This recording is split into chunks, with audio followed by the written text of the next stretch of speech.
Show off your toxic femininity or your feminine side by getting a Toxic Femininity t-shirt or hoodie in the link below. Oh, snap.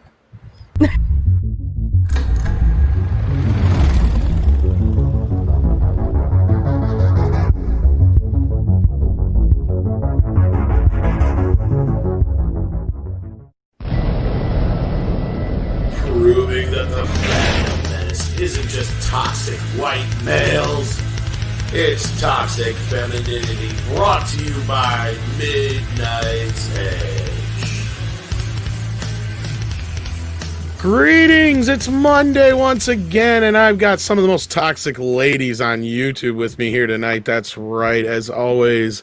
With me is Alora OG Star Wars Legends Gale. How you doing? I am doing quite well, and you, Tom? I'm doing amazeballs. Amazeballs to hear. I've heard that in a long time. How did you find a way to work balls into the first 2 minutes of the show? Because now I found out as long as it's past like the first 30 seconds, you're good or some shit. He was Lorena down. He's like, yes, I can say balls finally. We also have the one, the only Lorena Creole. How you doing? I'm doing good, Tom. Doing good. Long day, but glad to be here with you guys and all of you in the chat. That's right. And who knows what I don't mean, baseballs or footballs or whatever kind of balls.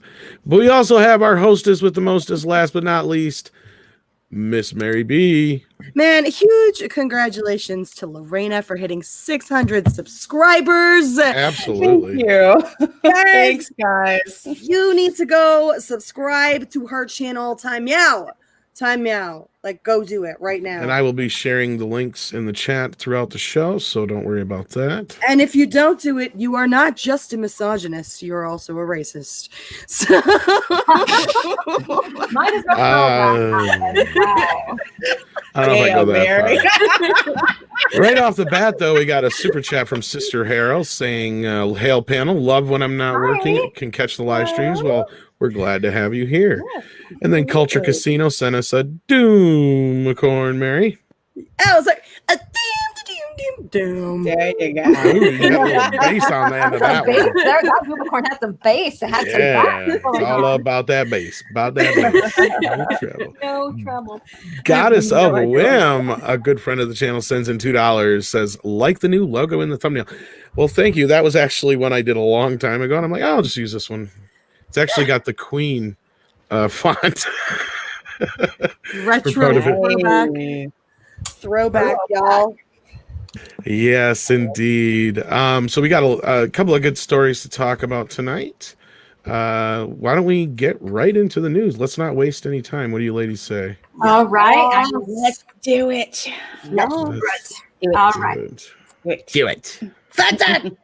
Oh, you want to I can do Fenton first. We can do Fenton. Jesus Christ! Fenton! Oh, Jesus Christ! Fenton! Balls of steel.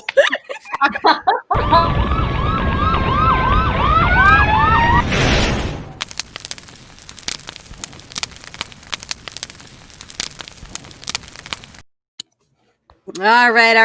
We're gonna kick this on over to Alora. You've got the Pedro Pascal story tonight, right? I do. Yes, I do. And we're gonna get into this right now. You guys may have heard about Pedro Pascal might be quitting, may or may not, due to helmet issues. I'm sorry. I know right then and there. Hey, phrasing! I did not expect to hear that. That was amazing. I had to, it's fun. All right. Rumor Pedro Pascal quits filming The Mandalorian Season 2 halfway through production. And this is from our good friends Bounding Into Comics. And we're going to go into a lot of this and discuss it. We do know that, Grace Randolph is the one that had brought this to attention. And again, there's a lot of rumors behind this, speculations, what have you. So let's get into this. A new rumor claims that Mandalorian actor Pedro Pascal quit filming the show halfway through the second season. The rumor comes from YouTuber Grace Randolph. So we already went through that. Randolph first points out in Entertainment Weekly's recent spotlight on The Mandalorian Season 2, where showrunner Jon Favreau notes Season 2 will introduce a larger story in the world. And that's the thing, is that when we seen Season 1, there was a lot of you can have a lot of standalone stories within it. It wasn't that coherent together. And I don't know if you guys both agree with me or not. No, I do. I completely agree with you on that. And look, some of those standalone stories were amazing, right? Like we got what's his face, that freaking comedian, the dickhead who always talks about how everybody's a piece of shit and how women are terrible. And what's his face? The redhead, Bill Burr. Yeah, there we go. That guy. The one who was I'm sorry, this was one of his sets that he did it's like one of my favorites. The one where it's like, I'm not saying hit a woman. I'm just saying. Right? Have you ever seen that? How have you not seen that, Laura? It's hilarious. Oh my God. It's all truth, right? It's all truth, right? Like sometimes she just gets into your face, and I'm not saying it's okay to hit a woman. I'm just saying. It's like, I don't agree, but I understand. Exactly. There you go. Like that was one of those one-off stories that it didn't have shit to do with anything, but it was one of my favorite episodes. And so like if all of them were like that, I would be totally on board with this, but unfortunately they're not. So we'll get into this some more. So Favreau explains the new season's about introducing a larger story in the world. He adds, the stories become less isolated, yet each episode has its own flavor. So what does that tell you? Okay, so they're not going to be isolated, but they're going to have their own flavor. So yes, they're going to be isolated. That's how I see that. Are they going to introduce other parts of the Star Wars galaxy? Maybe that's what he means by the own flavor.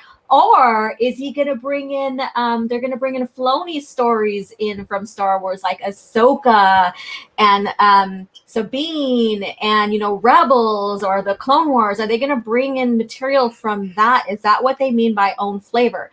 And hopefully we're bringing a lot more scope into the show. So here we have some of our favorite here, of course. Gina, beautiful Gina. Yes. Hail to the queen. Hail to the queen. Yes, she's been killing it on Twitter. She's amazing. Executive producer and director Dave Filoni, the Baloney, adds, everything gets bigger and stakes get higher, but also the personal story between the child and the Mandalorian develops in a way I think people will enjoy. All right. So first of all, this is my opinion, and some of you may or may not agree with me, but I think this needs to be a Mandalorian type story. I think if anything with the child probably needs to die. And I'm actually not sorry I'm saying this, because he doesn't fit in with the rest of the lore when we evolve towards their sequel trilogy. Well, you know what, Alora? Actually, as much as I like Baby Yoda, I have to agree with you on that. One of my biggest beefs with Baby Yoda is too much exposition about who he was. And usually when you get a lot of exposition about a character you've never really seen or have an attachment to, they usually wind up getting killed. So it wouldn't surprise me if either the child gets taken out or gets kidnapped or something happens to take him out of the storyline, because they focus on it so much that it overshadows the Mandalorian, and that's what I don't like. I can't imagine them killing him, man. I don't know. I see what you're saying. I totally see where you're coming from from on that, Lorena, but I don't know. Like, I think there'd be riots in the streets if they killed Baby Yoda at this point. You know what? It's almost like, I want to say it's almost like Harry Potter. When JK had to kill Sirius Black, and she knew she was going to get hate for it. But she's like, I need to do it in order to advance the story. So something has got to happen. Something's got to. I don't know. I don't know that I believe. I don't believe Dave Filoni has the balls. We can't get him to fucking kill. That's true, right there. I have to agree. I don't think he has the bravery to do that, but if he wants to be bold, he needs to do it. This is not a Torgruga, whatever the friggin' name is, or a wolf, so he can't kill it off. So we'll see if Favreau is really in charge of this and he's like, hey, this is for the betterment of the overall lore, because I can't see this baby Yoda, this child being killed at Luke's temple when Ben Solo goes nuts, because the child's already stronger than Luke at this age. Yeah. Yeah, that's true. I wish we didn't know. I wish we didn't know that. Don't get me into a baby Yoda rant here, Laura. Don't get me into a baby Yoda rant. Back to the focus of this story here. Okay. Story. Helmet head. Here we go. Okay, he continued the world was really captive by Games of Thrones and how it evolved as characters followed different storylines, and that's very appealing to me as an audience member. But the thing is, if you're a big Game of Thrones fan, when we came upon season 8, how did that turn out? How did that turn out for you guys? Yeah. Trying to forget that season ever existed. Exactly. So using that as an example of like, it's not a good example, especially when you come to a conclusion. That's not a great example. All right. Randolph notes this is evidence to back up her information, which she claims comes from 2 different sources. She goes on to note that the rumored row with Pascal began with the actor wanting to film a number of scenes with his helmet off. So this is the whole pretense of the story. He wants his face to be shown. We've seen it once, and they doctored him up with the spray Bacta, which I thought was kind of funny, but I digress from that. We've seen him once. We also know that this is the way for Mandalorians basically to keep their helmets on according to this new lore here. Even though in the Rebels we see, the Papist Mandalorians taking off their helmets. I didn't see comment. Rebels. I'll commentate on that when we get through the article, because I'm of 2 minds about this. I'm of 2 minds of the whole Pedro Pascal potentially walking thing, and I'll say my piece, but I want to make sure that you get through what you got to say first. Yeah.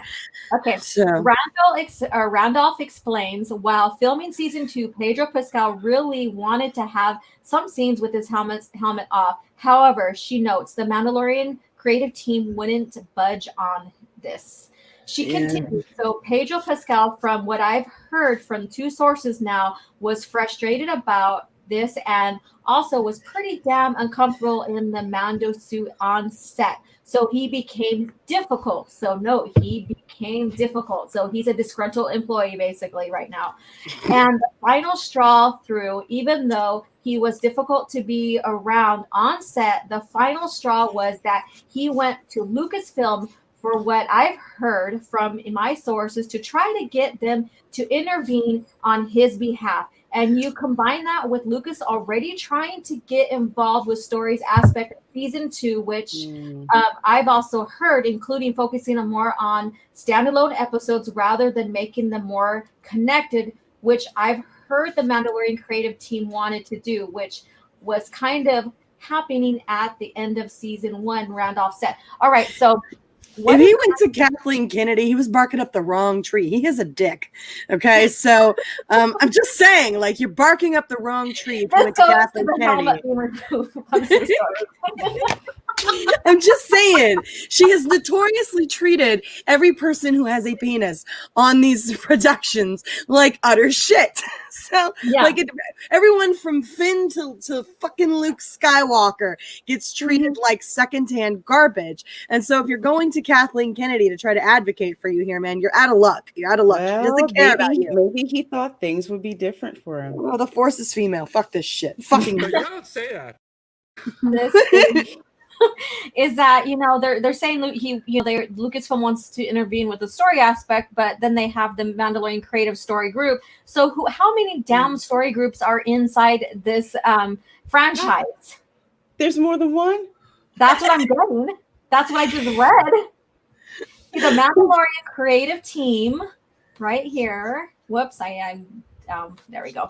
Right here, and then the story, he went, Lucasfilm already trying to get involved with the story aspects. So how many creative teams are there? This goes along with what we've been reporting on a separation within Lucasfilm. Mm-hmm. It does, absolutely. That there's a split right down the middle. And so you have teams that are essentially willing to work against one another. And again, take this with something of a grain of salt. Again, this has been not confirmed, but you've heard it from multiple sources, from multiple people. Grace Randolph has been right before. She's been wrong before too, but she's been right before. And so you can certainly take it with a grain of salt, but a lot of things do seem to line up nicely and very neatly here. And so I think it's a reasonable thing to assume that this legit went down. Although if things continue and clean up, we'll probably never hear an official statement about it. Yeah, so. or they're just like yanking our chains and stuff, and everything's fine and dandy over there. But I doubt it from stories coming from all directions and stuff. So I'm gonna go ahead and read on. Randolph then details that Pascal was asked to leave halfway through the film. So when Pedro Pascal went to Lucasfilm, the Mando team was like, you know what, you should just go. And Pedro Pascal did. And that happened halfway through the filming. He's like, "Ah, Felicia, here's your helmet." So she later states, "Now, as I said, I've heard the breakup was pretty bad and both sides upset. We have a breakup story going on in Lucasfilm." That's never happened before. That's never happened before. This is what, the 7th time? How many times? It's like every single production has some bullshit. Every single production. I say they scrap all of it and just make Gina the star. There we go. She's right there. Look at that. Look at that. I was just saying this, and if you're an EU fan, you know who I'm talking about. There's Mirta Gibb. That's Boba Fett's granddaughter. Gina looks like her description. Yeah. Gina, yes. She if they would have just stayed with the original lore and made like maybe a Mando story with the Fetts and stuff, or maybe with Mirta Gibb, his granddaughter, she would have been perfect for the role. All right, so let's go on. Interesting, in the same EU or EW article that Randolph originally cites regarding Favreau's teasing new storylines and characters, it also reveals that Pascal did in fact agree to take his helmet off to help Gina Carano film scenes. EW's James Hibbard writes, while former MMA fighter Carano, 38, who made her dramatic TV debut with this role, says she's more confident this time around, explaining she was helped by Pascal agreeing to remove Mando's helmet during their scene whenever the camera was only on her. So we have all these little, interesting little bits here. Again, if you know the story with Rebels, there is a pacifist Mandalorians and they can take off their helmets like we see Sabine. Then we have this, which they can't take off their helmet and they say this is the way. So what is it? I just got super distracted by the girl dog humping the boy dog in the kitchen. I'm so sorry. Nice. I just looked over and she was on him, and I was like, "What the hell is going on right now?" No, that's great Odin's Raven. Odin's Raven. Yeah, there's that. Look, I am pretty concerned about all this. Like, and as I said earlier, I'm of two minds on this. Mainly because I think Pedro Pascal's being a little bitch here. And I do agree that he knew what he was getting into when he signed on for this. And so he had to have known that he was going to find himself in a situation where he was with a group of people who had a very specific vision in mind, right? And as an actor, it's not your job to walk in and start making demands of how to change things. Right. But unfortunately, I won't say unfortunately, but in reality, it does happen. Yeah, it happens. Pedro Pascal is not the only one who's decided, hey, I decided I'm going to throw a freaking diva fit today. Ray Fisher, excuse me. And you wind up getting smacked down because of it. It's like it happens, it happens all the time. The Mandalorian set isn't going to be immune to it. At the same time, though, like I said, I'm of two minds of this. At the same time, I'm sitting here saying to myself, why the hell is this a thing? This doesn't even make sense in terms of continuity. Not even in terms of the EU, right? Like in going back in the EU, like this, not even in that, just in terms of continuity within your very own canon, the stuff that you yourself have made, right? You Filoni, as recently as freaking Rebels, we're running around saying Oh yeah, it's cool. They take off their helmets all the time. See, Sabine, she doesn't need a helmet. She's a badass artist thing, right? So, right, like as recently as Rebels, you were saying this was the thing, right? I'm so sorry. Hold on, I'm gonna go murder Fenton! Jesus Christ, Fenton! We go murder. Right! Fenton! Oh, don't hurt the dog. But yeah, it's so cute. A lazy puppy. Look at him on the iRobot. But yeah, it just stuns me that he had to have known that this role was going to require that he was going to have a helmet on, that his face was going to be concealed for 99% of the time, maybe a one-off. And now all of a sudden that's a problem. Mm-hmm. That does not make sense to me. And on top of that, yeah. And on top of that, if you look at his screen time, there's a lot more of his stunt doubles playing the role than he is playing the role. And I can get that part of him not getting enough screen time. But when he has to consider also the lore that they're creating now with the Mandalorian, so the new part of the lore. And if they're saying that, the Mandalorians who went into hiding for X amount of years because of the purge, and now they're readopting keeping the helmet on for like safety or whatever, but still you're going to be known as a Mandalorian, so that kind of defeats the purpose as well. Yeah, but they need to explain that, right? Like I don't think they're going to explain that, right? I don't actually think Dave Filoni is ever going to go in and actually make sense of this. I don't believe that. I think it's something they've decided they're going to do, but I don't believe that they have a plan to actually get into exactly why these are the rules and this makes sense for this specific splinter group.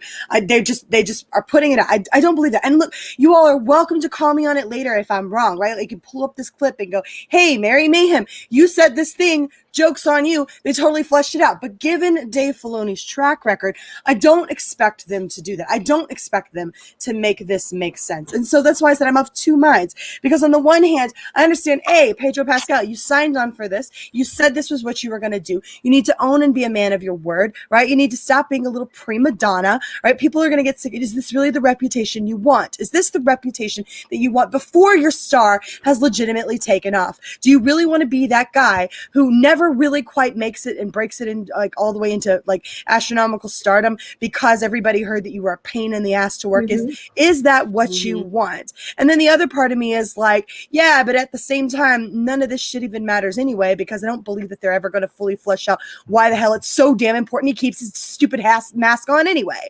I really don't believe they're going to do that. And so I'm of these two different minds, where on the one hand, I'm sitting over here like, you little bitch, like you just calm your ass down. And then on the other hand, I'm just like, man, Disney, you're a bunch of bitches and I hate you too. So I'm almost like, let them fight at this point. Yeah. Burn it to the ground. Boy, that escalated quickly. Yeah. And so with the lore, we will find out later, or maybe not, if we really find out, why this clan of Mandalorians, or why the Mandalorians in general are now keeping their masks on, or their helmets on. But again, he should have known that this is part of the contract, who he is. He's playing the Mandalorian. Exactly. Wear the armor. The armor is crucial to the culture.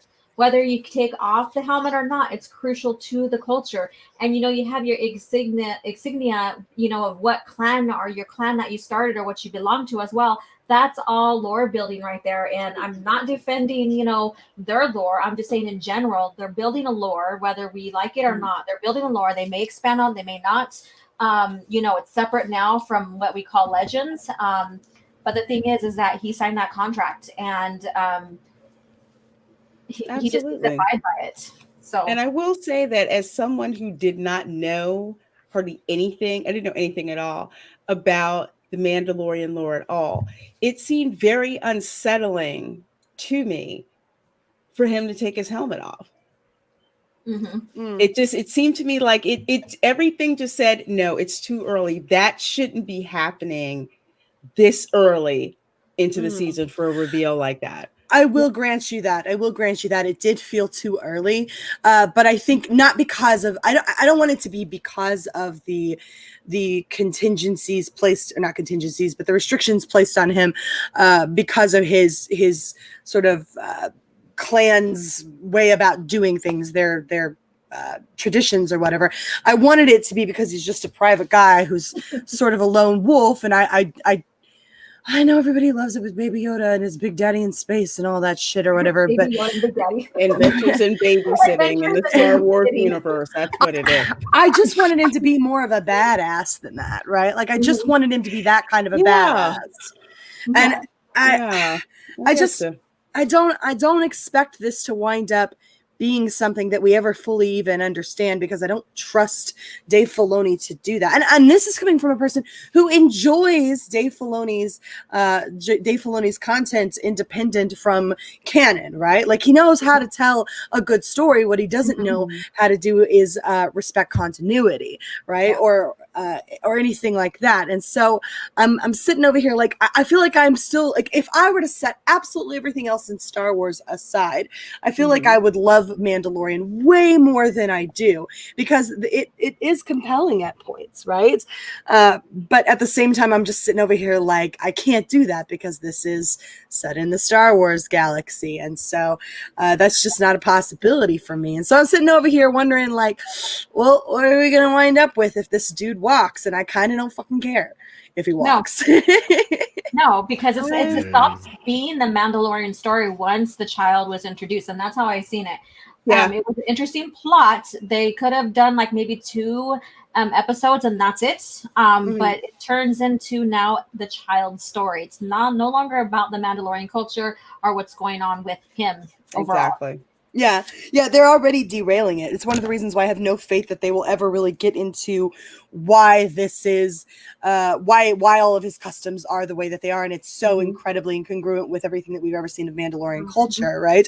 And so I don't have any faith that they're ever really going to pursue that to its end, because you're right, this is the Baby Yoda story now, and I kind of, not that I don't give a fuck about the Mandalorian, but you told me not to, Show, you told me that this was everything we were going to do was going to be following down Baby Yoda or this episodic crap, and I'm sorry, but I'm not on board with some sitcom of the week thing where we've got some independent episode that has nothing to do with anything. That's never been how Star Wars has worked. It's not how Star Wars functions. Star Wars has an overarching story that it pursues, a plot right to the end, right? Generally through the course of trilogies. And so for you to sit here and have me go on some episodic Full House run each week with a little Baby Yoda is not what I'm here for. I'm not here for that shit. I'm sorry. I'm just really not. Right? I don't need no twerking Baby Yodas. And that's another thing, is like returning him to his people. The thing is that I don't agree with introducing Yoda's species or the species they belong to. I am on George Lucas's side of not developing that and keeping that a mystery. That was a whole point of keeping Yoda's species a mystery, to keep him a mystery. And now we're going to be breaking that as well. Well, something should be a mystery. And look, I understand. I actually don't. I think it's still possible, and this is giving them a whole lot of credit here, okay? So this is me trying to be as unbiased as humanly possible. It is still possible that Baby Yoda could be returned to his species, and we just see a bunch of Yoda running around, and we don't get told anything else. Do I think that's going to be the way they'll do it? No. It's possible that they could go about it that way. That's possible. I don't think they will do it. I think this is too good for them to pass up, because George's hands are off the wheel now, right? George doesn't get the say. But Filoni and Favreau are honoring George's story. Get it? Yeah, okay. Okay. You're drunk, Alora. Alora is drunk. I just got to say, with the amount of other people that they're shoving into season 2, I don't have much faith in it. I really don't.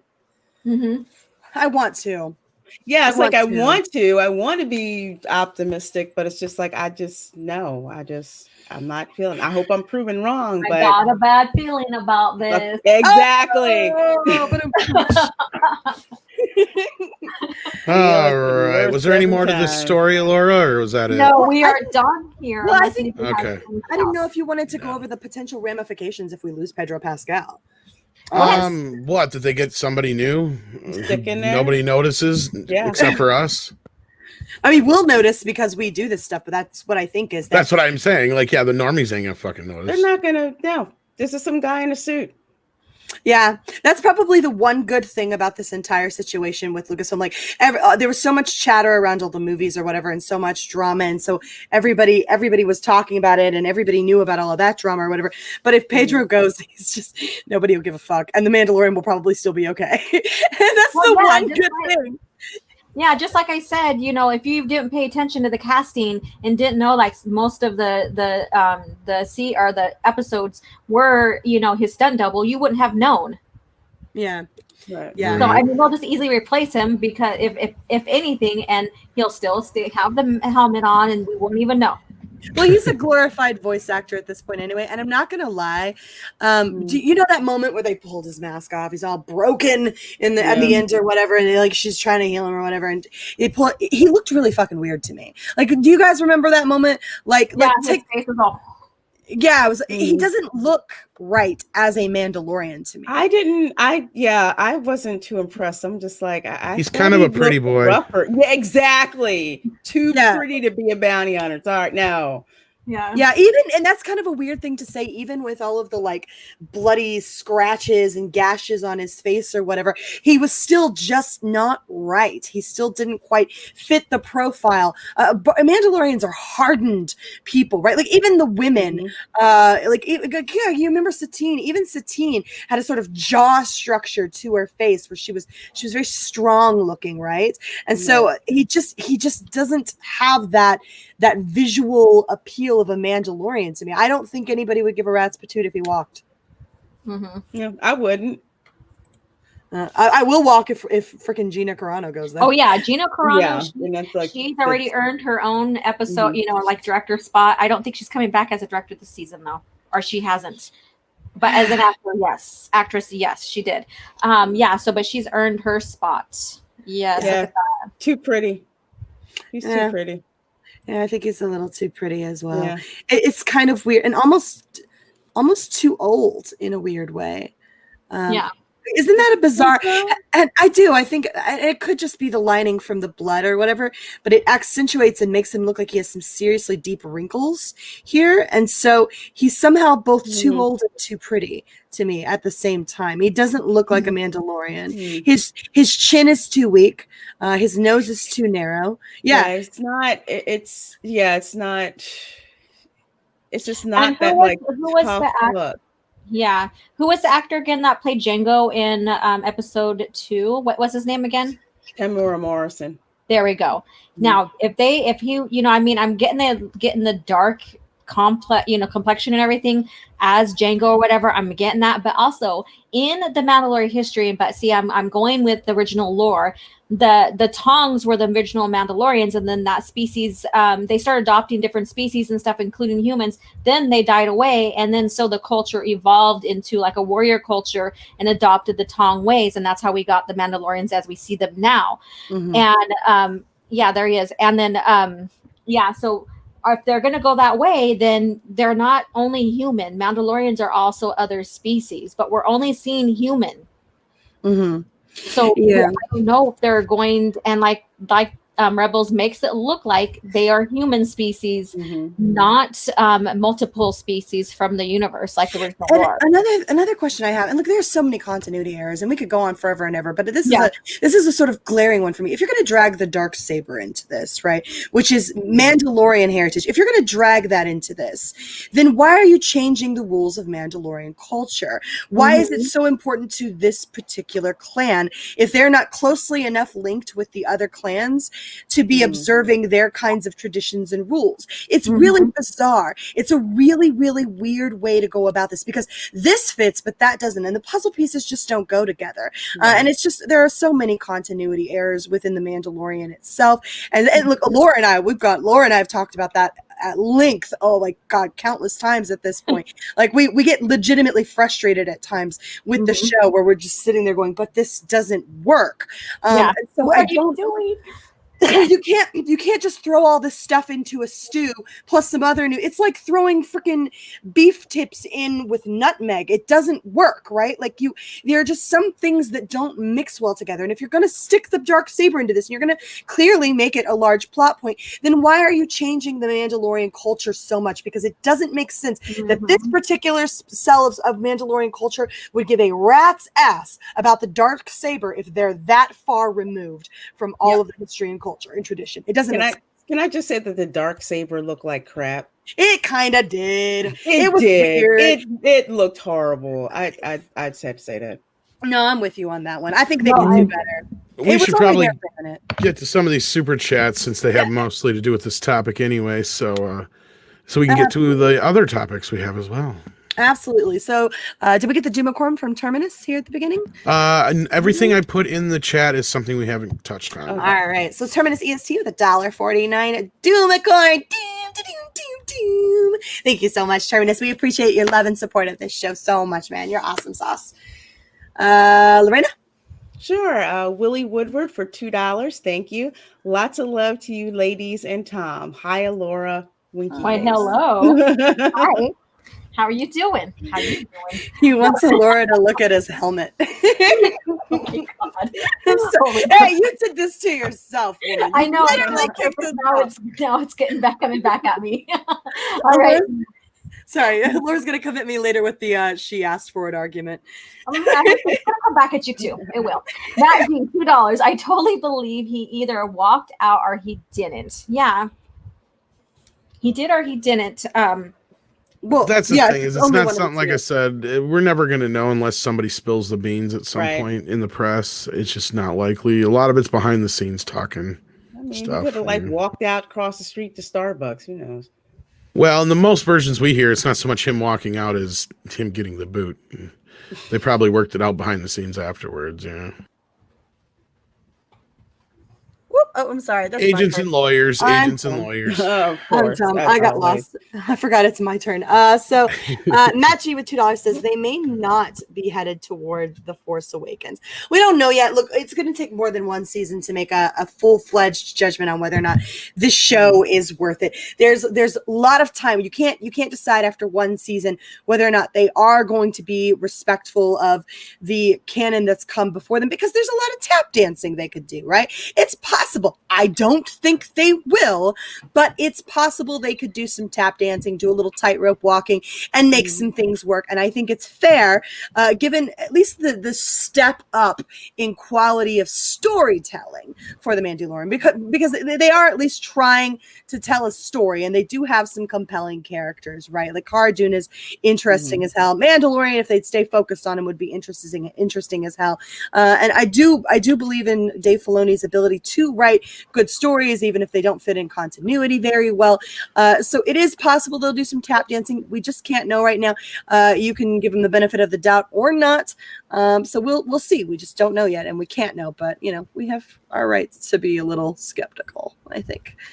So, Lorraine? I would say so. Sure. Sister Harrow for $5 Australian. Thank you. Randolph has had more hits than misses with rumors lately. It needs an investigation. Winky face.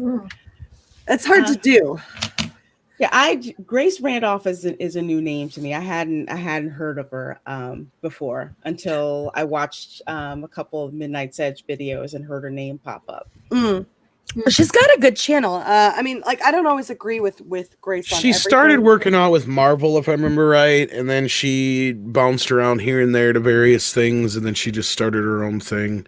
And I mean, she does have some inside sources. She's been, I mean, again, don't like talking about other YouTubers in any kind of negative light, really, but I mean, yeah, she has had a few more misses than hits probably overall, but she does good analytics, I guess, on like box office things, and she was dead on about the Snyder Cut and a few other things. So again, I didn't buy it at first, and then I heard the other version of the story from a different source altogether that I find very trustworthy, and he even backed it up with some receipts.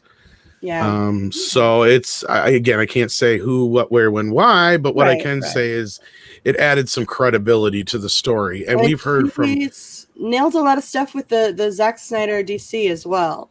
Yeah. So, and we've heard from multiple sources about a big shift behind the scenes. So it'll be interesting to see what happens here. Yeah, a lot of dominoes lining up, and I do like to check in on Grace Randolph from time to time. Grace Randolph is kind of like chaos, right? Like you don't always know exactly what you're going to get from her. I don't think she's a full-fledged crazy head SJW. She does spout some of their rhetoric from time to time, but I think she's more middle of the road than she is. I think she's just doing her best to be objective when she can be, and I don't think she's a crazy lunatic. I really don't. Yeah. So yeah. All right. So we have Matt G with $2. Thank you so much again. Heard he wanted to film scenes with his pants off. Ooh. Well, don't we all? There's that helmet theory. Yes, there it is. I ain't so worried about the helmet. I can do it without my pants, though. I'll show you helmet. Is this necessary? Oh my goodness gracious. Just let the You guy went wear- over my helmet? I love when I put that clip in there. I don't think Andre giggled as much as I ever heard him before. It's like, I love it. I forgot giggled. that That line in was glorious. Spaceball. We got another super chat here from Demagina, the D in my genie, the D in my genie for $2. He says, "Hello, you beautiful ladies and Tom." Thank you, Demagina. Hi, Hello. Demagina. We love him. He's awesome sauce. Absolutely. Absolutely. So crispy critters for $2. Thank you. It's Disney with $. They could F up a wet dream. Wow. Well, yeah, I think that's been said many a time. There you go. No, man. And then we got one that come in while we were going here as well. Oh, go ahead. You were going to say something, Mary. Sorry. I had something weird happen last night. I was kind of doing a video where Andrew and I were watching The Princess and the Frog together for the first time. He'd never seen it, and at the end, spoiler alert, Lottie, her best friend, is like hitting on or dancing with the prince's younger brother, and he's like 6, and she's like, "Well, I waited this long," and you're just like. Disney has some fucked up sense of humor sometimes. I was sitting there like trying to find the To Catch a Predator number.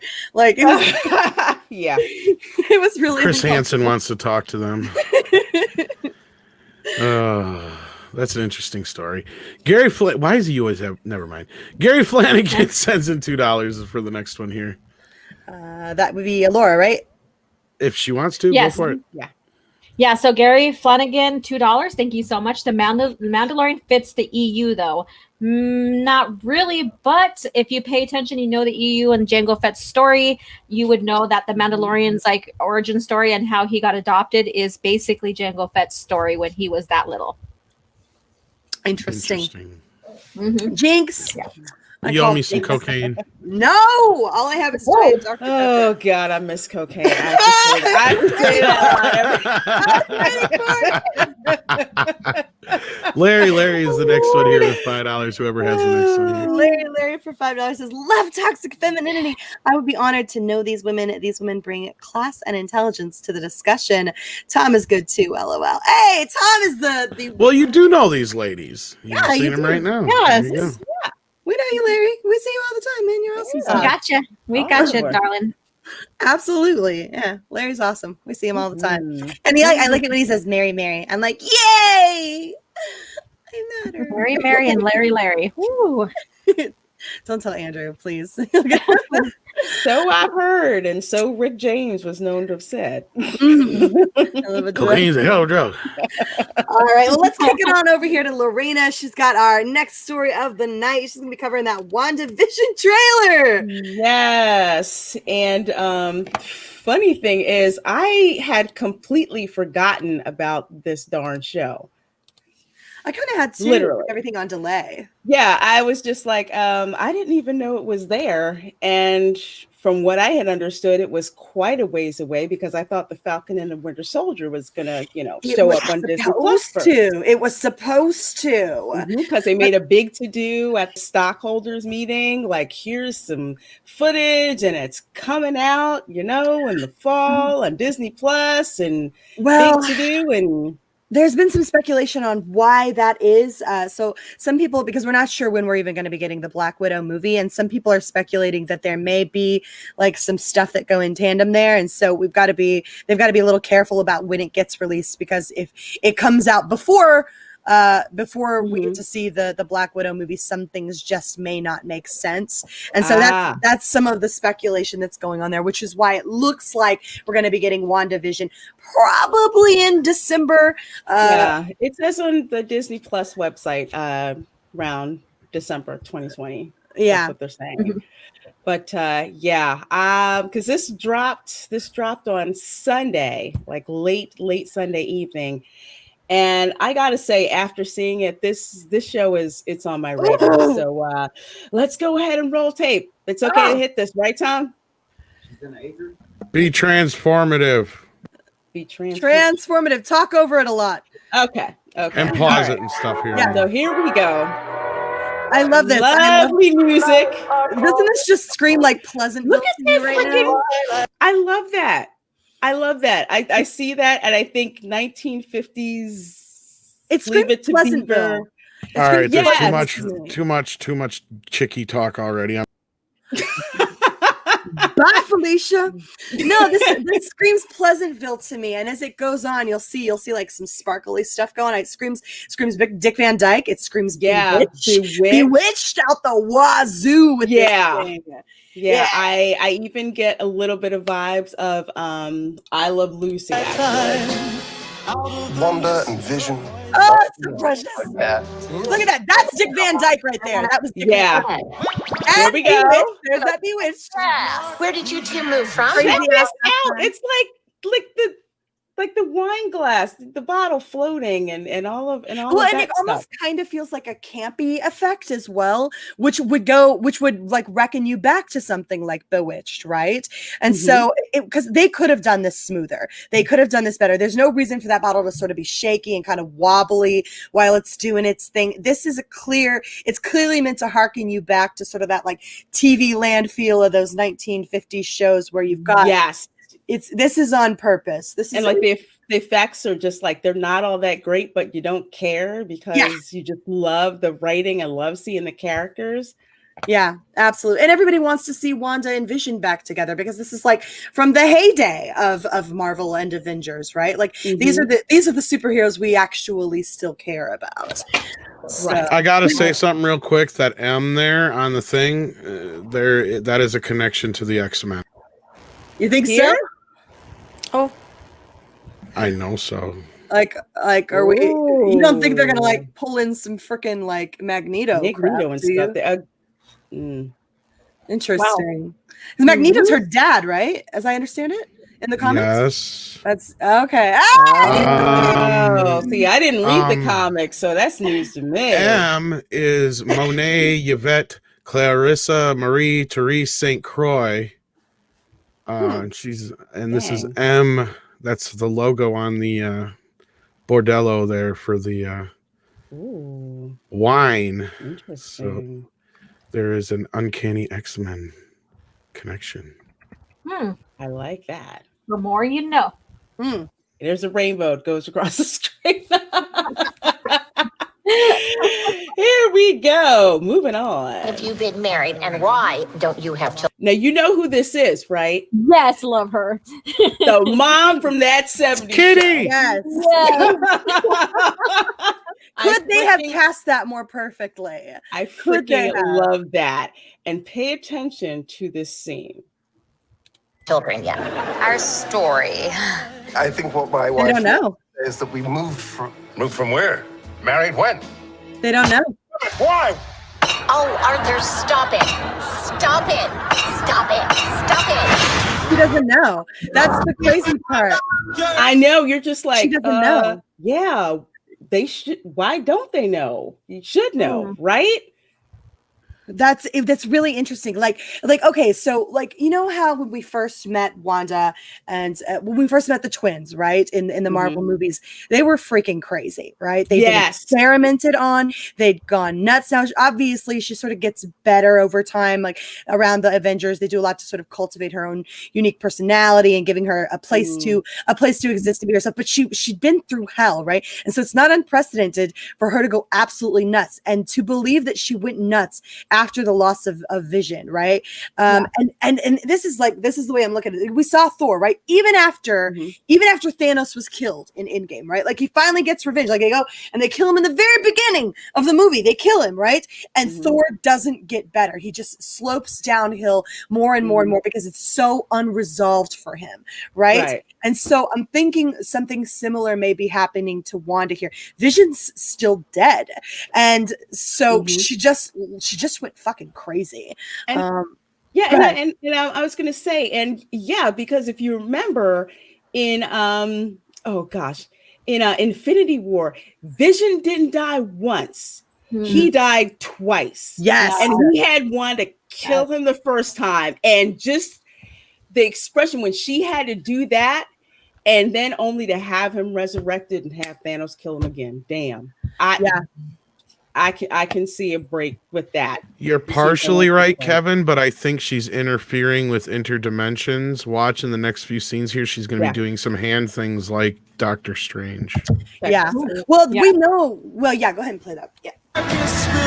This is really happening. That's my voice. Now this part, this is where it gets crazy. Kills me because I was like, "Oh crap! I forgot that's what happened to dude." Am I dead? No. Why would you think that? Because you are. Shit! Holy crap! Right? That's right. Vision's fucking dead, guys. Vision is dead, and Wanda. So I saw a lot of theories down in the comments below all of this. The prevailing one is that she's like somehow managed to preserve his consciousness, right? But obviously not his body, and so she's gone crazy, and she's living in like this world inside her own head where she's preserved his consciousness, and she's getting to live out a sort of fantasy. But because she's gone crazy, and this is all a concocted life or whatever, she doesn't have a full grip on their reality. So she's partially living in her own head, but part of her recognizes that this isn't real too. And so she can't dream up everything. And so it's going to be freaking crazy. Jesus Christ. It's going to be a delicious hot mess. That's like the best way that I can put it. I'm looking forward to just all the crazy. Here, let's watch the rest of the crazy. Here, we got another 20 seconds. Each day I pray for evening just We are an unusual couple. Monica Rambeau. I don't think that was ever in question.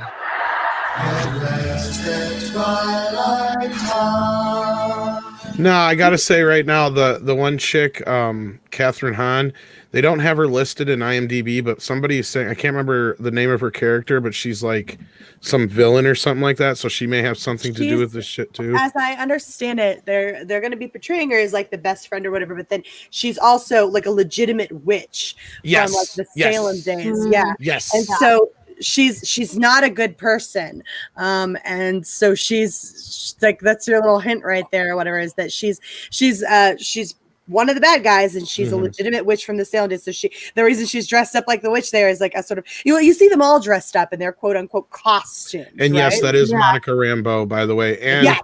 Okay. We also, she's not in the trailer, but we also get a cameo at least from Kat Dennings. No, that's all I know. I mean, I'm thinking the Monica Rambeau thing, it can't be any worse than Brie Larson. Right? So I'm kind of on board for this. I'm kind of like, can we please just bury that part and move forward as quickly as humanly possible? Please. Like, I'm completely, if we could bury the whole Brie Larson, Carol Danvers bullshit, with only having to deal with it for like maybe 2 or 3 years, like 3 years or 4 years, that would be great. I would be. People. Oh my God. Wow. One thing that I noticed in the trailer, and I don't know how many times you guys have seen the trailer, it took me 3 times to catch it. The chick who's the witch, that's not her first appearance in this trailer. No, she's in it's it not. quite a She's the bit. friend. She's the friend. The role that she takes on every time you see her. So back in like those 50 shows, there's always the best friend, like an I Love Lucy, like this girl coming over, right? Your so road she dog, takes yeah. on, she takes on the role of like the best friend that just kind of comes over and hangs out with Wanda from time to time. And that's what I noticed. Yeah. So she's a clearly an important part of this show, right? And I imagine what they're going to reveal at some point is that she is the villain in some capacity. And I could be wrong. They could be taking it a different way, but this but having her show up like that so consistently, it's just like, okay, there's something to do with her, something important that she has to do in this show besides Wanda and Vision. Yeah, I would say so. I think there's enough that you can draw here just from what we know already of Wanda and Vision in the comics. Obviously, they've got their kids, right? They've got their twin boys, and you see a lot of the sort of wavy magic or whatever. And it's weird. Now, again, this is if we're right, this is happening in her head. So the twin boys may not even really exist if this is all going down in her head. But it looks like it's going to mirror a lot of the things that as all Marvel movies really have done is be very akin to what we know from their characters in the comics, with just some alterations here and there to make it work better and flow a little better for TV or for movies or whatever. And so I'm excited for this because it feels fucking it feels batshit crazy. It does, and I love it. I love that crazy energy of just like you don't quite know where the show's gonna go, and it looks like nuts, but I can't freaking wait to find out what's gonna happen. And that's the exciting part, because I'll compare this. Unlike the trailer for season 2 of The Mandalorian, where I was just kind of like, this hooked me right away. Yes.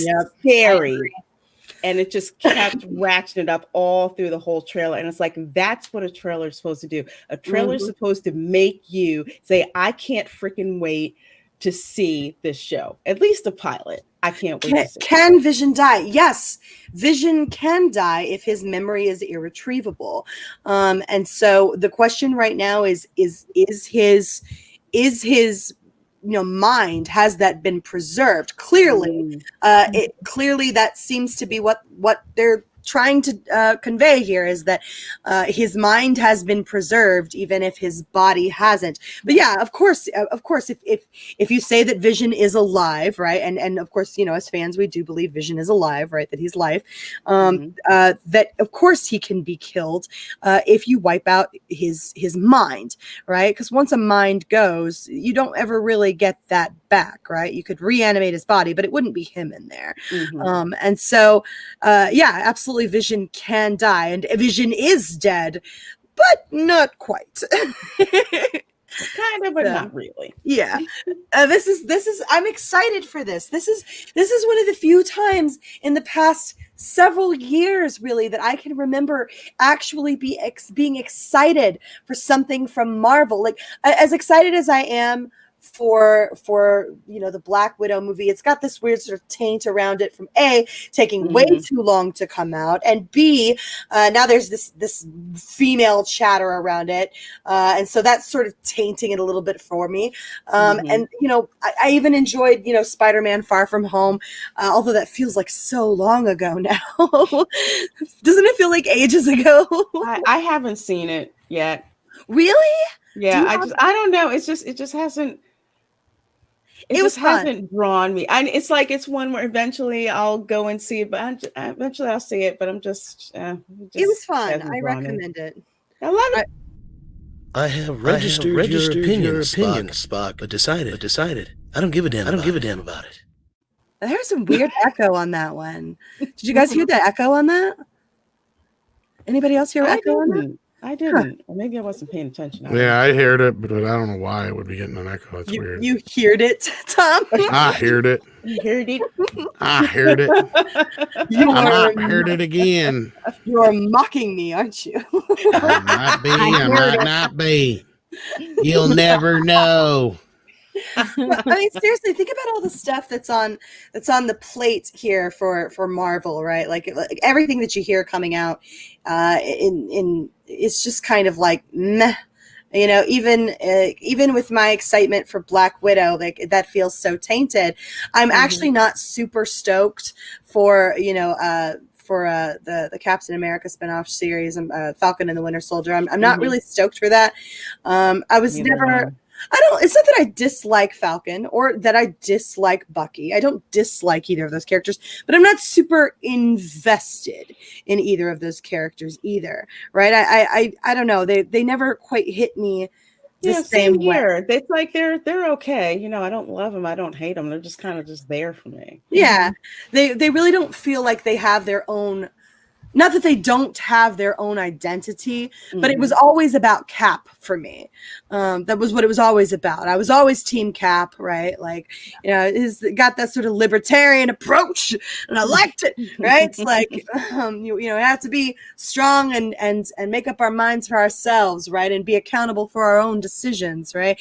And so I was always Team Cap, and so anything that sort of was super centered around Team Cap, it was hard for me to really take my interest away from that. And so Bucky and Falcon are kind of like, it's whatever, it's cool, yeah, all right. So this for me, but this gets me excited. I cannot freaking wait. I can't wait for this. It's like I said, it's a glorious hot mess that I can't wait to see what they do with it. I do think it's interesting, and I do think this is really interesting. The way this is panning out is it looks like they're going to tee this up to come up basically right after Mandalorian finishes up its second season or whatever.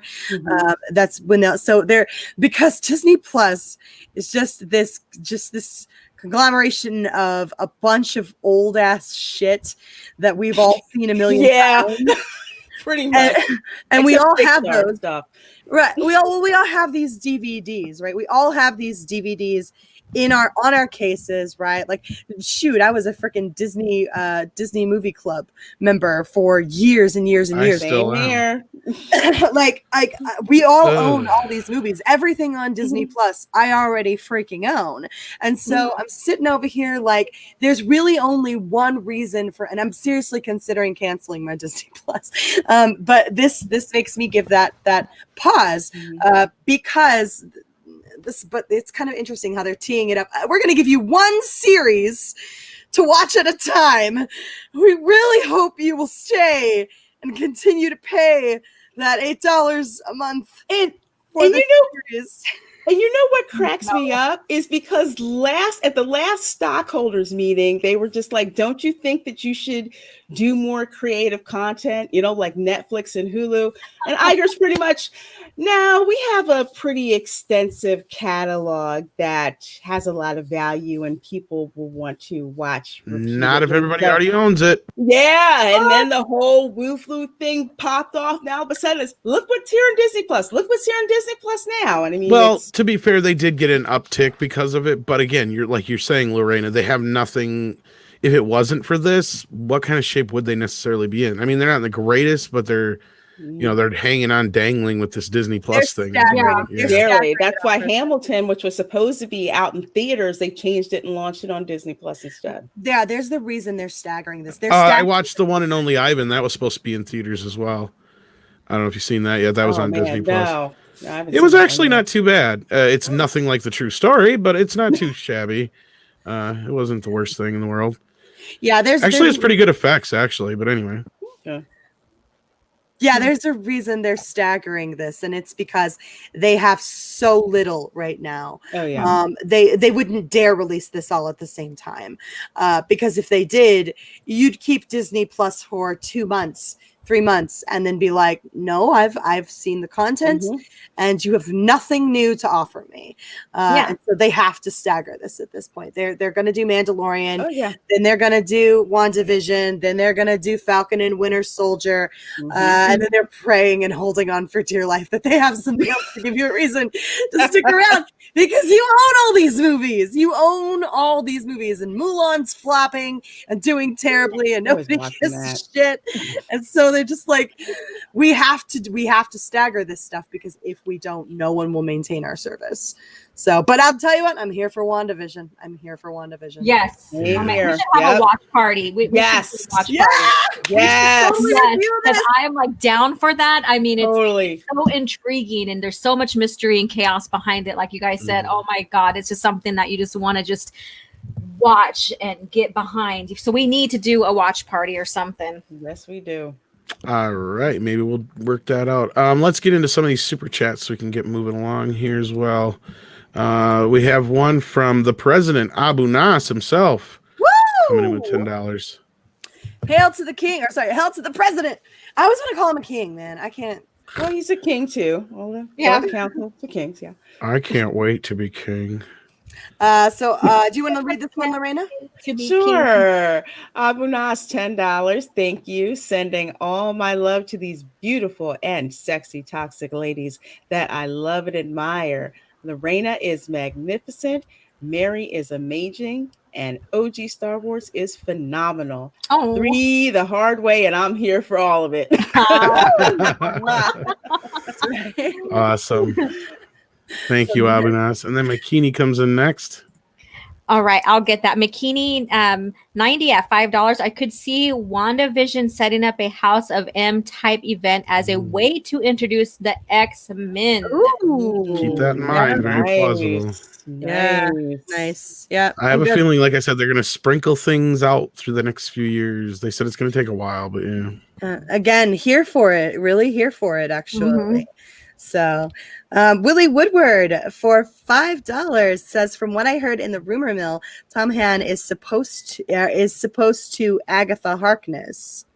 He means Han is supposed to play Agatha Harkness. That's the one lady, the neighbor lady. The neighbor lady. Yeah, Agatha Harkness is a Fantastic Four villain, I guess, but. Yeah, I heard a few different rumors, but they don't have her character listed yet on IMDb, so we will have to see. I'm excited. Maybe I'll just I'm actually kind of excited for this. At first, I was kind of like, whatever. Now this is like one I'm looking forward to the most, besides Loki, probably. Yeah. Do you guys remember when trailers were good? Remember when trailers were good? This made me remember. Oh my God. And I think that catches us up on Super Chats, if I'm not mistaken. I think we're absolutely. good. I think so. Absolutely. Right. All right. What do we got left? We got my final topic here. This is kind of obscure a little bit. You're echoing like hell. I'm sorry. She's not the villain. Her son was the villain. My bad. Oh, look at that.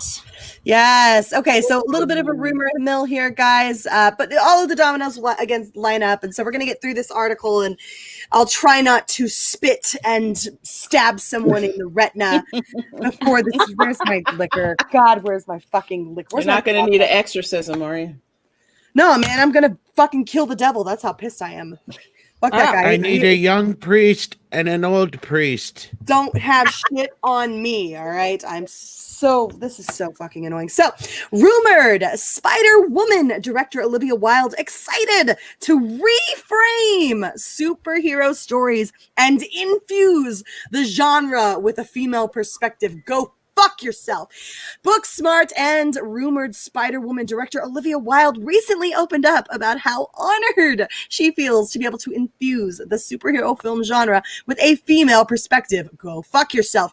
Wilde recently appeared as a guest on the Shut Up Evan podcast, whose content focuses on, in quotations, gay shit and internet culture. Oh my gosh. We are very kind of aren't we today? I shit you not. What are you doing for?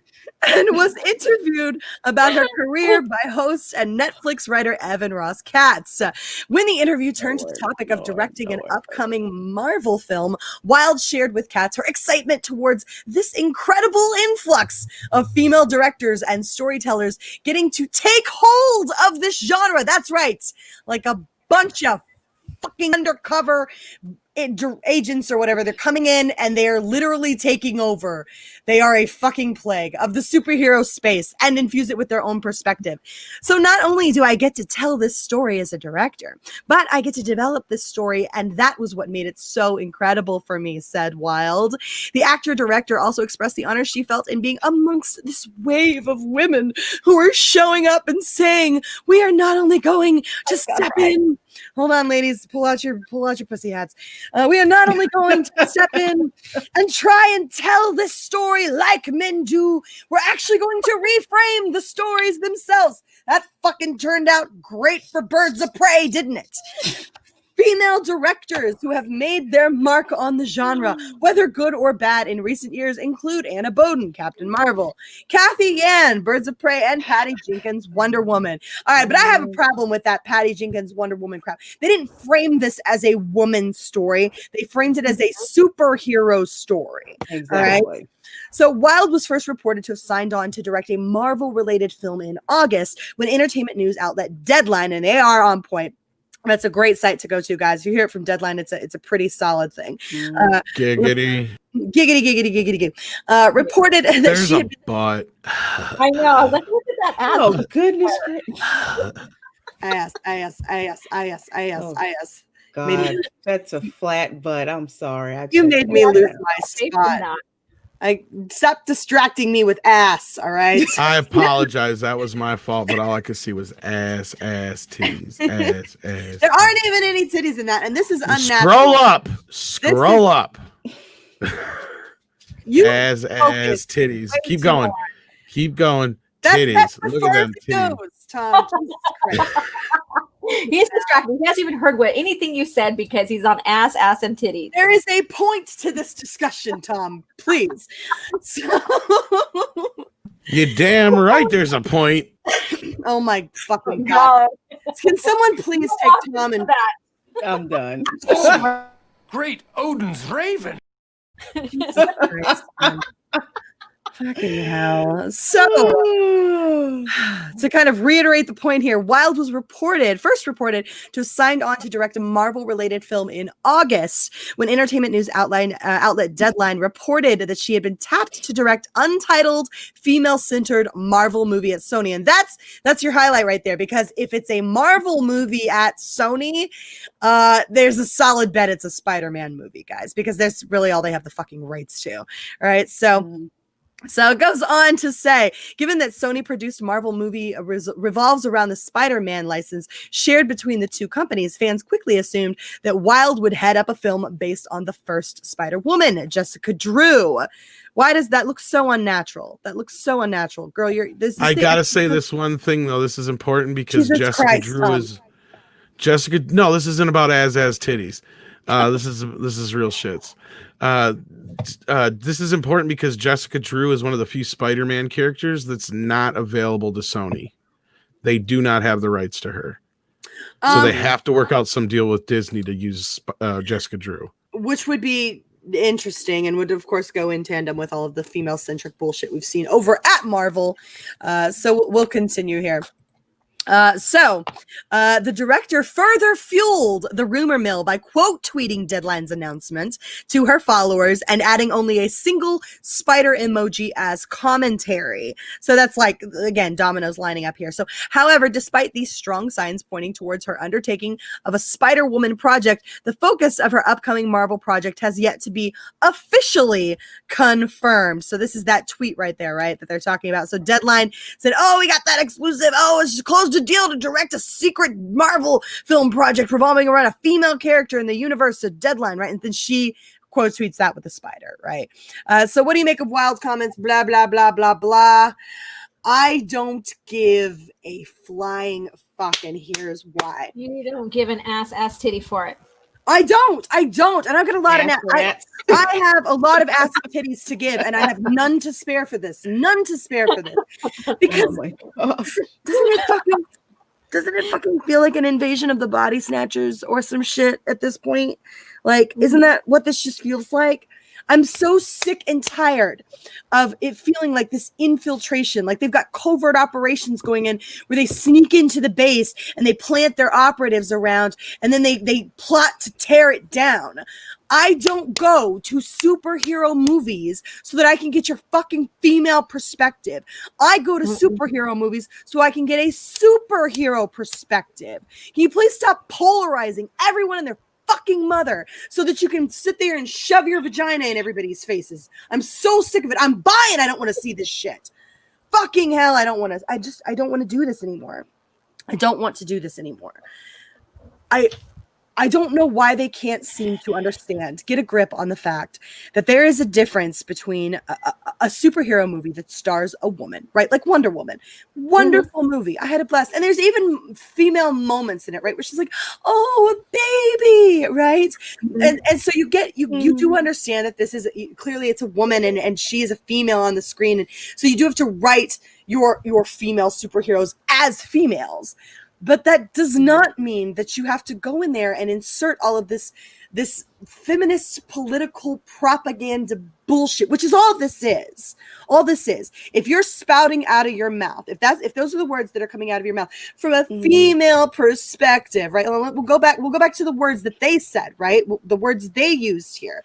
Not only do I get to tell the story as a director, but I get to develop the story and I'm sorry, hold on. Towards the incredible influx of female directors and storytellers getting to take hold of this genre, of the superhero space, and infuse it with their own perspective. This is straight up the Force is female all over again. And that's what I was thinking as well, because when I go and look at the character, again, I will reiterate this, I don't look at the gender of the character. I look at the arc, what's developing, what they are about. I can care less about the gender, what they associate, whatever. I want to know what makes them significant. Are they a warrior? What's going on? What's their significant? You know, if it's Star Wars, okay, are they Jedi? What do they use the Force? Are they, Empire? They're, in the Empire or whatever with, the comics and stuff and, superheroes. I want to know exactly what significance they are and how they make a difference and impact for their society against the villains. I can care less about any of the gender or whatever. I don't even sometimes care about the name. I just want to see a great story and what the hell's going on. Gender has no reason in to the point of the story.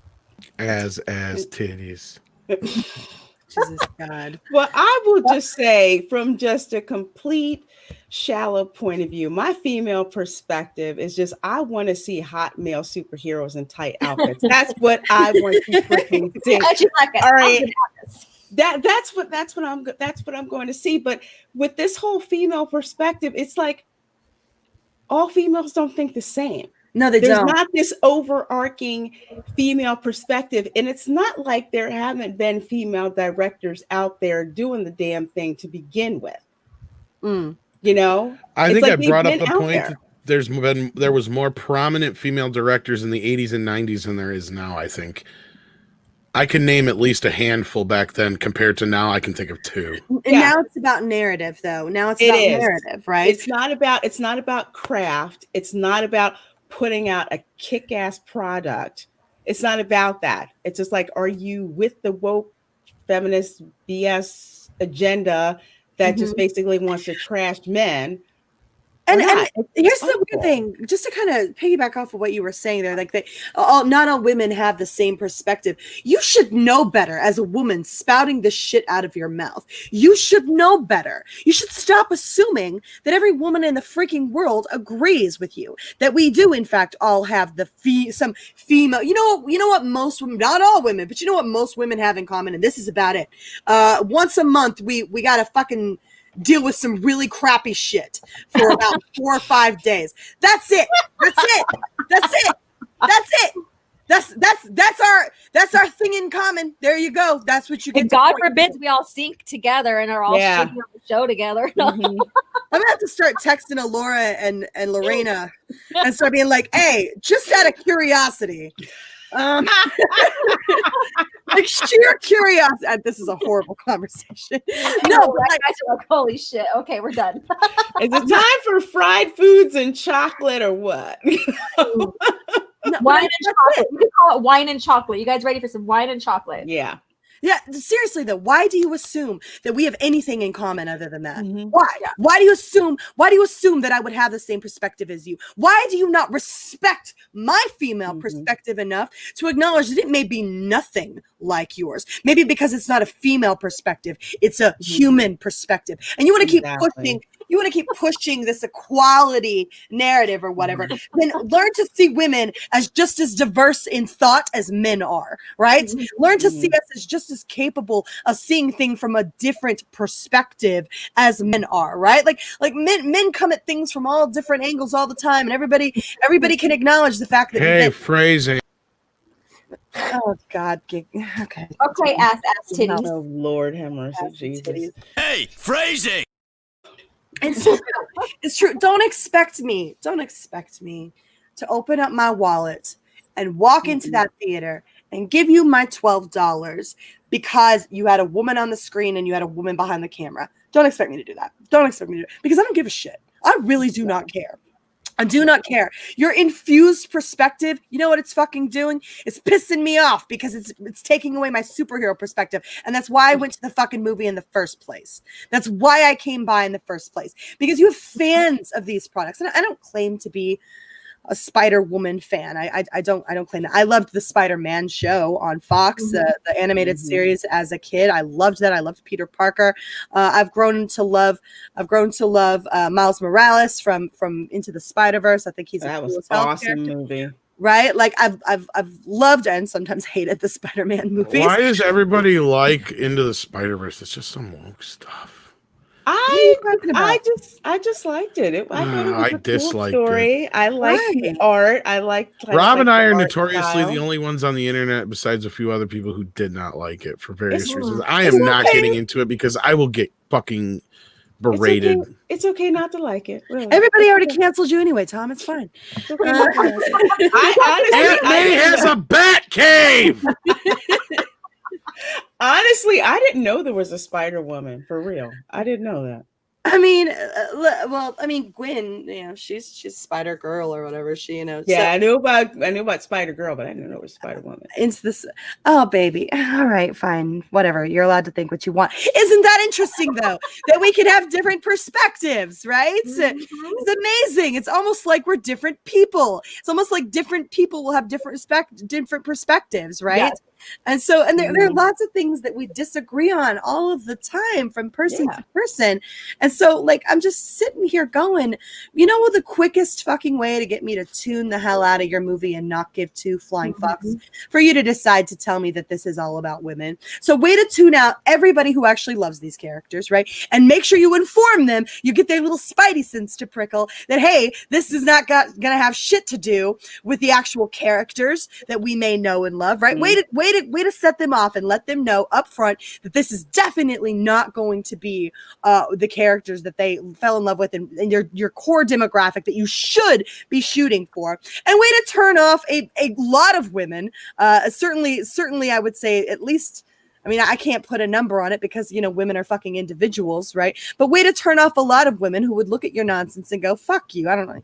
You got a uterus, so I'm supposed to care. I don't give a shit, right? Like, I don't care. I do not care that you and I happen to have both have the same chromosomes. I don't care. It has exactly shit all to do with me.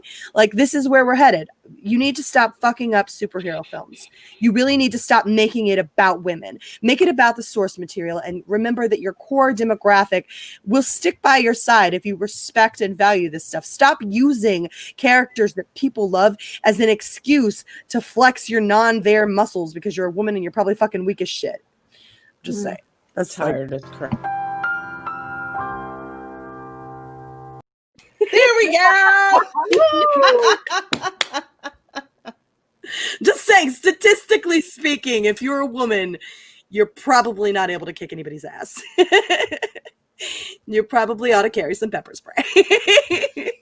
And a firearm. Exactly. depending on your local and state laws. Exactly. So yeah, this was just pissing me off today. I was kind of going through trying to put together stuff for this, and I'm looking at this, and I'm just sitting here going, "Great, another movie that I have to sit here and go fuck that too," right? I'd enjoy. Yeah. Yeah, I don't need your fucking feedback. If I had a little bit of interest in Spider-Woman, hearing this crap, just no. You know what? You know what you could do? This is a novel idea. Just stay with me. I know this is gonna sound fucking batshit crazy, but here's what might work for a Spider-Woman film, considering that she's probably not as well known or recognizable by Spider-Man fans as Spider-Man Peter Parker or whatever. You could try something different, like I don't know, just making a good fucking film. And then try making a good trailer to draw people in. That might work for you. Odds are you might wind up pulling off something like the fucking Joker did, right? Just tell a good fucking story, you fucking idiots. Jesus. Yeah, or put some Dick Van Dyke type shit in it. These girls ate that crap right up. He got that right. I didn't see what you had. What did you have highlighted? What? What did you have highlighted? Oh, I've been just highlighting all kinds of shit. Oh, yeah. Yeah. I think my brain just tuned out with the whole Spider-Woman thing. I knew about Gwen, but I didn't know about all the others. Cool. Yeah, we got some other super chats, though, if you want to jump into those since they're about this, too. Right. Culture Casino sent us a Doomicorn is the first one there. All right. Doom. Boy, we got some bassy Doomicorns. They got some big booties or what? I mean, they were looking at Spider-Woman's ass and they just, their balls dropped. So they're male Doomicorns. Gotcha. Why you gotta be such a sexist, Tom? There could be male Doomicorns. There could be male Doomicorns. The species has the What is it? I can't do nothing right. I assume something's a guy, I'm called a sexist. I assume something's a girl, I'm called a sexist. What do you want from me? Assuming their gender, you sexist pig. Oh my gosh. Oh no. I'm not going to, ever. Even if there's a fire. Oh, come on. Come on. You know the reason half these people tune in is to hear me and Tom bitch each other out. Probably. So if Tom and I can feel your anger. If Tom and I don't have at least one fight a night, everybody's like, fuck this shit, I'm out. Fuck this shit, I'm out. The one time I miss a cue, right? Right? Yeah, but it's okay. Fuck this shit, I'm out. Fuck this shit, I'm out. Next super chat. That's one of Mary's favorites, by the way. But anyway, sorry, go ahead. It's okay. The next super chat is from Goddess of Whim 2003 for $2. It says, y'all need Jesus. I know, my mom. Yes, we all do. I'm a heathen and I don't believe in Jesus. I will admit, yes, I do. You should have seen the faces my mama was making at me on Saturday when I had to record. Oh, snap.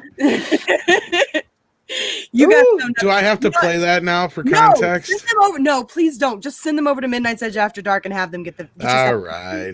Get yourself some views, Tom. Jesus. Counterproductive. If you want to hear the reason my mother looked at me and began to pray silently, go over to Midnight's Edge After Dark and look up the third Batman COVID video. It's really, really disturbing. So all right. Lord. You guys all got homework. Check it out after we're done here. So Captain Spires at $10. Thank you so much. I grew up watching the Spider-Woman cartoon 1979. She wasn't a copy of Spider-Man, but an original character of her own. I loved the stories and the animation. She flew, fired lasers, and was believable. How the heck did I miss that? I saw the Spider-Man cartoon, but shoot. Well, it was out in 1979, so it predates all of us, I think, here. In terms No way you're more than like 17, young lady. What are you doing up past 10 o'clock? What are all you kids doing up past 10 o'clock? Look who we have here. Getting shit-faced drunk. You do it. May Lorena. Wait a minute. I know that voice. I've heard that voice somewhere before. I can't place it. But once I figure out where I've heard that voice, I'll be back. Oh Lord. Oh God. No. Lorena, do me a favor and do the cocaine thing. Just please. I need it. Oh God, I miss cocaine.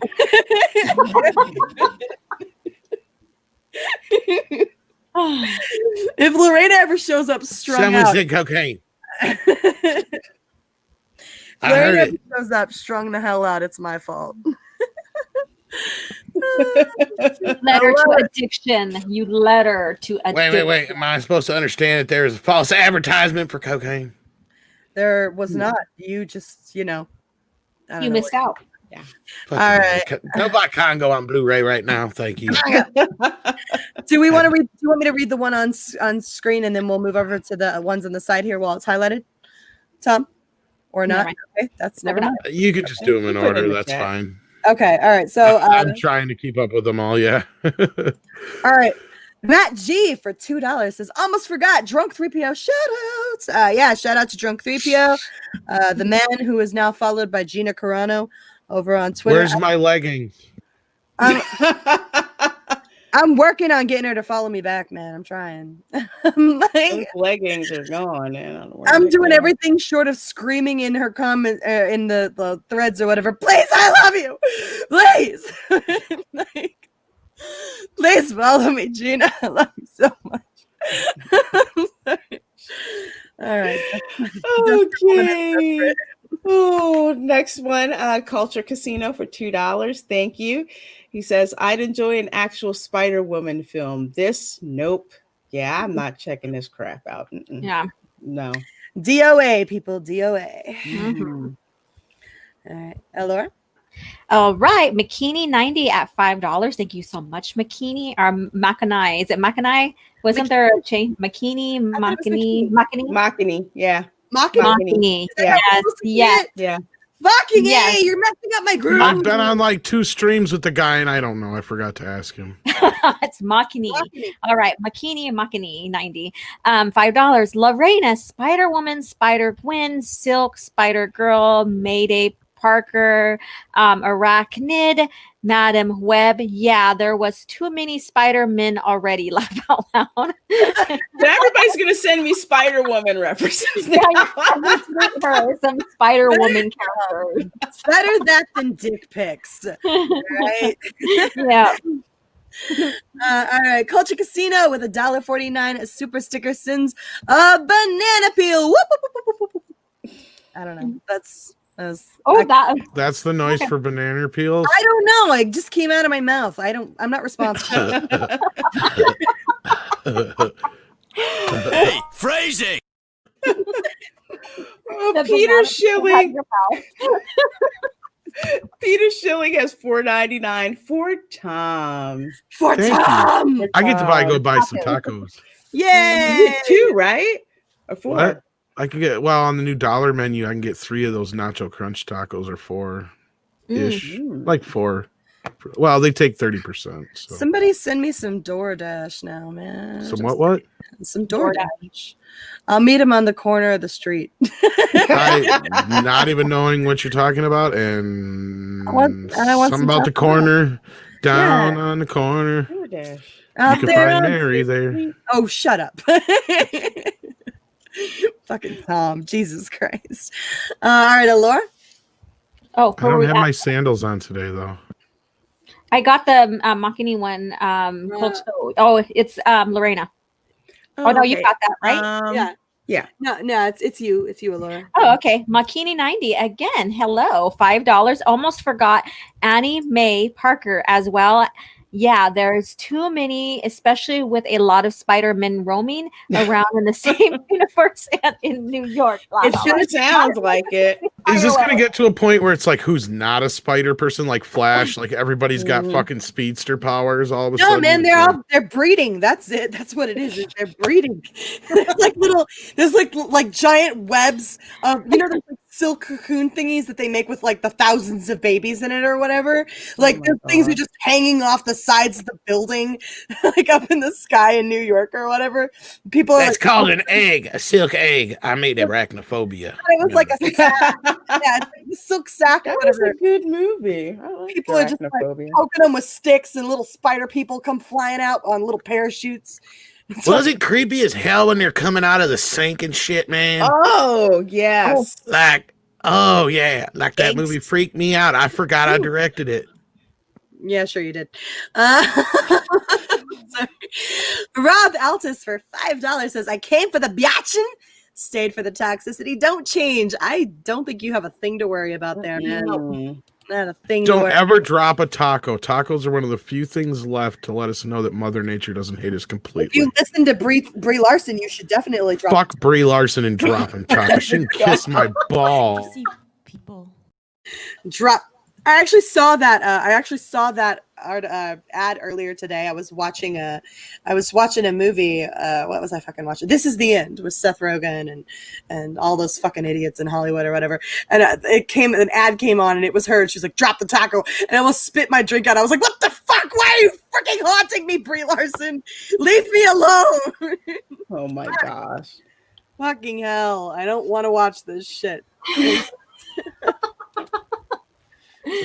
Taco, you fucking sadist. Like, so that's gonna be the reason she goes to hell. Spider-Man's a menace. He is a menace, but we love him anyway. Out there leaving him egg sacks laying all around the freaking New York with his babies floating down on.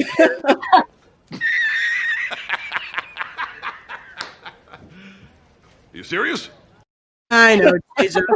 No, I'm serious. I have that image stuck in my head now with little babies on parachutes floating down out of the sky because Spider-Man. This is a lack of sleep, isn't it, darling? You're like just hallucinating. Like the end of Charlotte's Web and shit. Yeah, they're just landing on fucking cars and signposts and shit. And or they could explode out of the egg sac like they did in Arachnophobia. That was awesome. Yeah. Just these little babies like climbing up and down windows on the freaking like tall store. Hey, Arachnophobia is available on Blu-ray too, by the way. Oh, I did not know that. Yes, it is. Oh, I owned it. Well, I did direct it after all. I must acquire it then. I'm not watching that shit. Have you ever seen that, Mary? It's good. No, is it a horror movie? No, not really. No. It's got John Goodman in it. Kind of like a Gremlins vibe to it. Yeah, like a Gremlins kind of vibe. It's directed by Frank Marshall. It's an Amblin movie.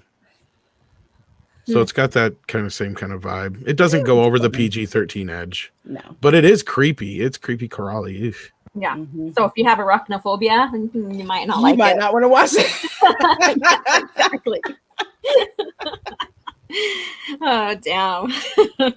I don't have it, but it still gives me the creeps. And then I'm like cleaning all the spider webs if there's any in the house. Yeah, like Kevin Street said, it's a horror movie if you hate spiders. Yeah. You fucking hate spiders. I don't want to do this shit.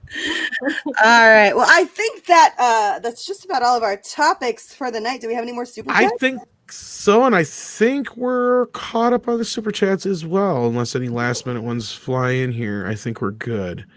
Yeah, and I think we hit every topic very well. I think you ladies had a great show. We had a wonderful audience hanging with us for most of the show. So thank you so much, guys. Hopefully you hit the like button on the way out. And don't forget to check out these ladies and their channels. I'll be dropping the links again. And also don't forget to check out our t-shirts as well. And you can also get hoodies and I think tank tops and stuff like that as well. We also have other shirts there besides the Toxic Femininity shirts. We also have a Defund Hollywood shirt now as well, and an I'm Batman shirt. And guys, make sure you go check out Midnight's Edge After Dark, where there are a multitude of videos, one of which features fun stuff in an awkward situation. Awkward being an understatement, but very.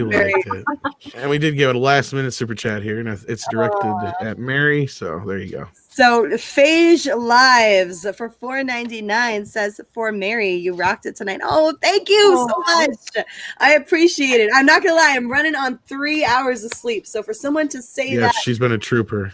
No, I mean, that just makes my day. If I manage to rock it this tired, then I get to go to bed tonight feeling proud of myself. So thank you so much. I appreciate that. Fuck this dog. Mary, Lord have this mercy. is for you. Fuck this shit, I'm out. Fuck this shit, I'm out. There you go. And you guys definitely earned a maximum effort puppy tonight. That's for sure. Look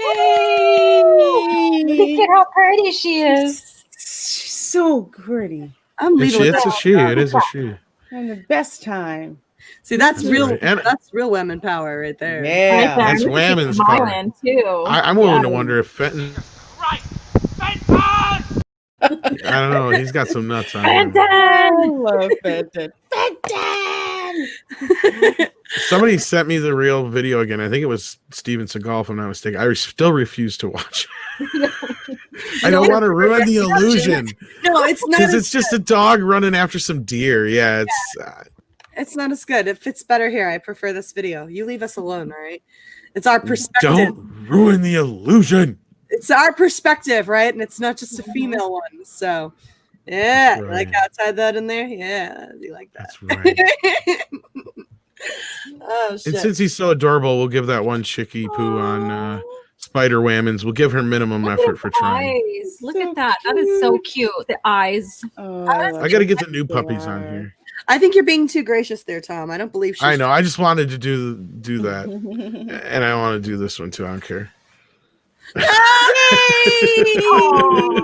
think that's my favorite puppy. I love lazy puppies. I am totally lazy puppy when I want to be. I'm just like, fuck everybody, fuck everything. I'm being lazy puppy for 20 minutes. And he's getting shit done. He's on Aruba. Okay? That's very true. He's actually, that's kind of like me. It's like, even when I'm being like, just not even mobile, I'm still getting shits done. Terminus Essence $5. Fucking Terminus. If Spider Woman scares you with her breasts, you got I think that gets the Steve seal of approval, and he's not even. Yes, right there. I know. Absolutely. Oh my gosh. I think he would enjoy that one quite a bit indeed. Thank you so much for the last minute super chats, guys. We appreciate that. Yes. That was glorious. That was freaking glorious. And a quick shout out to Nick and Sam McCabe in the chat. Guys, you all are awesome. Our Aussie twins. It's been seeing you hang out the whole night. They're such wonderful supporters. And I just always love seeing them in the chat. They're awesome. Absolutely. And don't forget, yes, tomorrow, Culture Casino. I think it's 1 p.m. Central. We talk, I don't know what we're talking about tomorrow, but we have a show together. We've been doing every week now for close to a month. I think this is our third show. So we're getting there. Okay, cool. It's almost a thing. It's almost a thing here. But yes, thank you, Culture. You didn't have to do that. You could have just said something. Surprised Tom doesn't have the turtle humping a croc. I didn't know there was such a thing that existed. That turtle must be living on the edge. That's all. Living on the edge. Literally on the edge. And he's got some kinks to work out. That's all I know. I visualize Taco Tom on a self-driving lawnmower. That would be amazing. All right, guys, we really do need to get out of here because Mary is dying. The poor lady has been a trooper all night long. Yes. If I don't snap this dog's neck, it's gonna be amazing. Oh, I know. I hear you, doll. So hopefully everything goes smooth enough tonight and you can keep them apart and get some sleep. However you figure that out. I'm this close Anyhow. to putting her on the porch and closing the door and being like, fucking hell of the moon, I don't care. If you live in the country, do it. If you live in the country, do it. All right. Are we ready for the exit? Let's do it. Yes, sir. All right. Tell everybody about your channels real quick. We'll start with OG Star Wars Legends Gala. Laura, go ahead. Hi, everyone, and thank you guys for tuning in for this fun evening. And you can find me on my channel, OG Star Wars. And I have something new that's coming once a month on Thursday night, and that's literature review, when we review a novel, EU novel from the original lore of Star Wars.